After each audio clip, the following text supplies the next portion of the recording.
everyone and welcome back to another video. It's just finished Burkina Faso 1, Algeria 1. We draw the game away from home in Marrakech. The good news is we haven't lost, and that's a good point on the road. It takes us to 29 games unbeaten. Again, that is a new African record. It's a result that I spoke about. I expected it to be maybe a draw or a close 2-1 win. I'm not too surprised about the result. Burkina Faso, we said it, they're a good side. They have players in Europe. They have the quality to hurt us. I think what I'm disappointed a little bit is Algeria's performance, and I felt that the second half particularly was very poor. We saw barely any attacking outlets in our team, and we were holding on at times. Burkina Faso went very close late on, but on the whole, probably a fair result. But Algeria will be disappointed because we know how well we can play. You know, we've just won 8-0. We know Burkina Faso are not an easy team to play against. They've got some quality in some areas. But we move on to 4 points. Burkina Faso also on 4 points. But the good news is Burkina Faso still have to come to Blida. So Algeria need to beat Burkina Faso in Blida later on this year.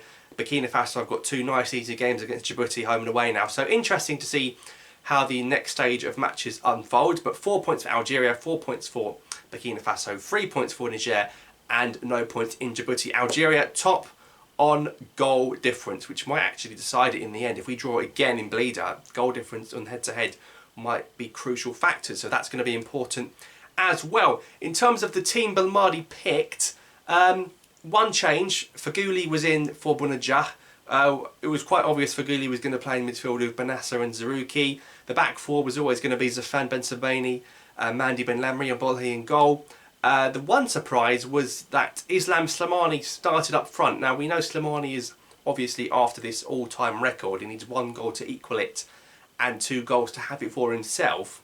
But was it the right decision to play Slimani? Well, it's up to you guys in the comments down below. Of course, when you score 4 goals in a game, no matter what game, it's very difficult to drop someone. But if you want to win the game, you've got to make some ruthless decisions. And again, question marks over why we haven't seen a player like Andy Delort even get on the field today. And I feel like he could have really made a difference. So Belali played on the left, Mahrez played on the right, and Slimani played up front. And Slimani was actually involved in the first goal. He played the ball into Feghouli, and Feghouli scored a nice tap in. Feghouli, who scored against Burkina Faso 8 years ago, scores against them again, and that was also from a Slimani assist way back then. So interesting to see history repeat itself after around 18 minutes. But that's all we saw from Slimani. That assist, didn't really see too much from him in the rest of the game, unfortunately. Question marks over whether Bounedjah or Delort should have played instead. But if Slimani gets an assist, bit difficult to question his selection in the match. But there were a lot of tackles in this game. Very dodgy refereeing. We should have seen a red card. Tap sober for Burkina Faso. 2-footed challenge on Ben Sebaini in the first half. It's got to be a straight red card. Has to be a straight red. If there was VAR, it would have given a straight red. In the Premier League, that would have been a straight red card.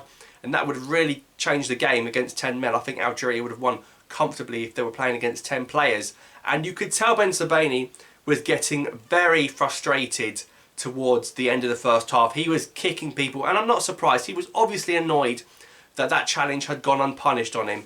I think it was only a yellow card. So, and it's ironic because Tapsoba, the guy who should have been sent off, ends up scoring the goal in the second half to equalise for Burkina Faso. And I have to say, I think Zafan is at fault here. I think missing Youssef Attal really showed in this game. Zafan, awful defending. The ball from Lassina Traore, another player we spoke about, Traore getting the assist for Tapsoba, a tap in. Not really much Bolhi can do for that goal. But some of the changes from Belmadi were a bit questionable. Kassef came on for Ben Sebaini. I think Ben Sebaini did have a little knock. I have to say Kassef is not very good at football. We do miss someone like Fares as backup, or even Fawzi Ghulam. Kassef can go in the Abdellaoui category for me, unfortunately. I mean, there was 1 minute left. We needed to push forward. Ben Rahma gives the ball to Kassef and he just lets it go out of play, and that is simply not good enough. So not for me and Kassef. And you look how weak we were at fullback. We went from Ben Sebaini and Attal to Kassef and Zafan. That's not strong enough. That's not going to win you AFCONs with Kassef and Zafan at fullback, unfortunately. There's too much quality in African football now that will see those positions exploited. So we hope to have the 2 fullbacks back for the next 2 games, the doubleheader against Niger, home and away, in a few weeks' time. And Burkina Faso almost won the game. right at the end. And Bolhi was beaten, a looping shot. It looked like it could have gone anywhere, very close to going in. Burkina Faso almost snatching the game. But another questionable refereeing decision at the end. Mahrez looked to be wiped out, kicked in the box in the 88th minute. Referee didn't give a penalty. It looked stonewall to me. And again, if there was VAR in these sorts of games, it looked like Mahrez would have probably had a penalty. So very questionable decisions from the officials. Lots of tackles flying in, the one on Bentabani. I think Zarouki took one, a very personal injury in that game. The commentators seem to enjoy Zarouki getting injured in that certain area of the body. But unfortunately, we come away with just a draw. We are 29 games unbeaten, but the actual game itself wasn't a very good game. It wasn't a great watch. The referee kept stopping and starting the game. The substitutions took ages. But Kubla came on, Hassef came on, didn't really change the game. Ben Rahma and Bounedjah barely got a touch as well. Would it have been different if Bounedjah started? I'm not sure. Bilali did show some great skill moves throughout the game. Maybe a bit harsh to take Bilali off actually, and Feghouli as well. Feghouli scored the goal, was making lots of good attacking runs, having a few shots. He came off as well. Not too sure about that decision, but we take the 1-1, we move forward, and hopefully we can win the next two games. But it's not easy, these qualification groups. You know, you go to anywhere in Africa, even if it's in Marrakech, tough games, and you've got to be happy with the points and sometimes just respect the point, move on to the next game, because it's still in Algeria's hands to qualify. They just need to win the last 4 games and they'll be going to the next round of the World Cup qualifiers. So let me know your thoughts on the game down below in the comments. Thanks for watching, subscribe for more, and I'll see you next time.